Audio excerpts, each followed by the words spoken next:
न कर्तृत्वं न कर्माणि लोकस्य सृजति प्रभु न कर्मफल संयोगं स्वभावः तु प्रवर्तते.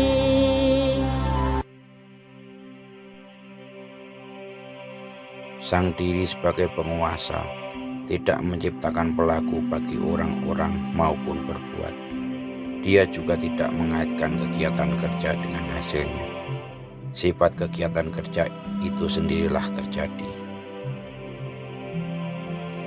Makhluk hidup adalah salah satu di antara tenaga-tenaga atau sifat-sifat Tuhan Yang Maha Esa.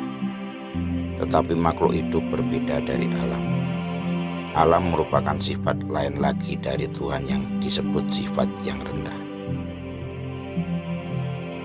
Entah bagaimana sifat utama, yaitu makhluk hidup, mengadakan hubungan dengan sifat material sejak sebelum awal sejarah. Badan sementara atau tempat tinggal material yang diperoleh makhluk hidup menyebabkan terjadi jenis kegiatan serta mengakibatkan reaksi. Seorang yang hidup dalam lingkungan yang terikat seperti itu akan menderita akibat kegiatan badan yang mempersamakan diri atau dalam kebodohan dengan badan.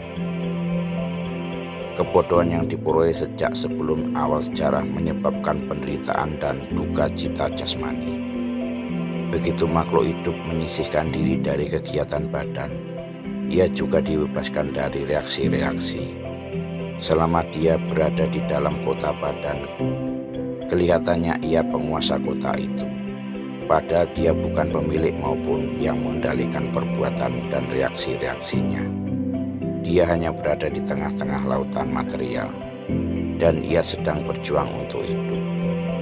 Ombak-ombak di dalam lautan mengumbang-ambingkannya, dan ia tidak dapat mengendalikan ombak-ombak itu.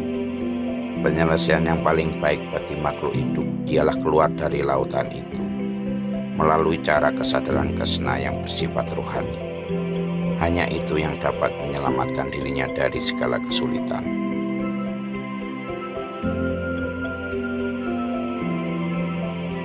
Na adatti kasyachit papam na chaiva sukritam vibhuha ajnanena avritam jnanam ten muhyanti jantavah.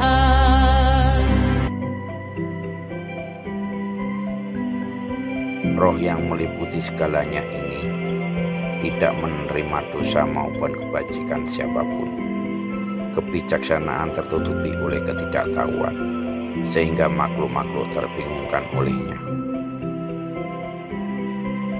Tuhan Yang Maha Esa yang penuh pengetahuan, kekayaan, kekuatan, kemasyuran, ketampanan, dan ketidakterikatan yang tidak terhingga. Beliau selalu berpuas hati dalam dirinya dan tidak diganggu oleh kegiatan dosa atau kegiatan saleh. Beliau tidak menciptakan keadaan tertentu bagi makhluk hidup manapun.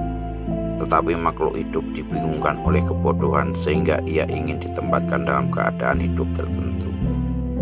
Dengan demikian, mulailah rangkaian perbuatan dan reaksinya bagi makhluk hidup. Menurut sifat utamanya, makhluk hidup penuh pengetahuan.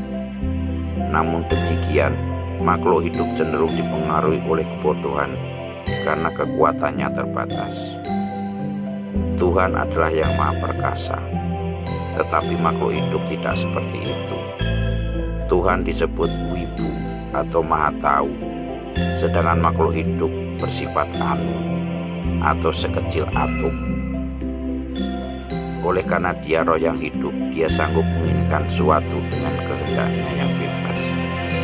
Keinginan seperti itu hanya dipenuhi oleh Tuhan Yang Maha Perkasa. Jadi, apabila makhluk hidup dibingungkan oleh keinginannya, Tuhan mengizinkan dia memenuhi keinginan-keinginan itu. Tetapi Tuhan tidak pernah bertanggung jawab atas perbuatan dan reaksi keadaan tertentu yang barangkali diinginkan oleh makhluk hidup. Oleh karena sang roh di dalam badan berada dalam keadaan bingung, ia mempersamakan diri dengan badan jasmani yang bersifat sementara dan mengalami kesengsaraan dan kesenangan hidup yang bersifat sementara. Krishna senantiasa menemani makhluk hidup sebagai Paramatma atau roh yang utama.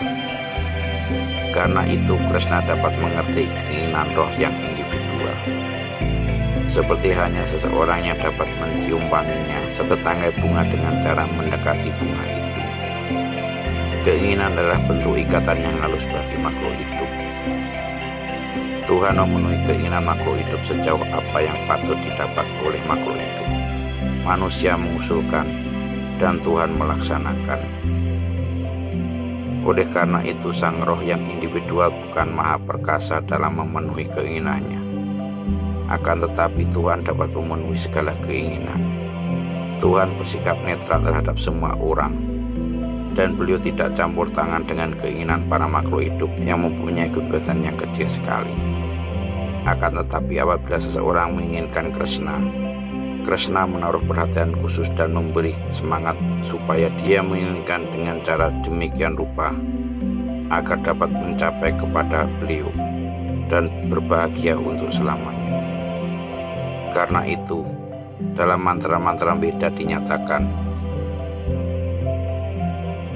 Tuhan menyebabkan makhluk hidup menjadi sibuk dalam kegiatan yang saleh, supaya dia dapat naik tingkat. Tuhan menyebabkan dia menjadi sibuk dalam kegiatan yang tidak saleh, supaya dia tidak masuk neraka. Makhluk hidup tergantung sepenuhnya kepada kepribadian yang lain dalam suka maupun dukanya. Atas kehendak yang maha kuasa, ia dapat masuk surga atau neraka, bagaikan awan didorong oleh angin. Karena itu, menuruti keinginan untuk menghindar dari kesadaran Krishna yang sudah tersimpan di dalam hatinya sejak sebelum awal sejarah, sang roh di dalam badan membuat dirinya sendiri kebingungan. Menurut kedudukan dasarnya, sang roh bersifat kekal, penuh kebahagiaan dan pengetahuan. Namun keberadaan sang roh sangat kecil. Dia lupa akan kedudukan dasarnya, yaitu mengabdi kepada Tuhan. Dengan demikian, dia terperangkap dalam kebodohan. Makhluk hidup terpesona oleh kebodohan sehingga ia mengatakan bahwa Tuhan bertanggung jawab atas kehidupannya yang terikat.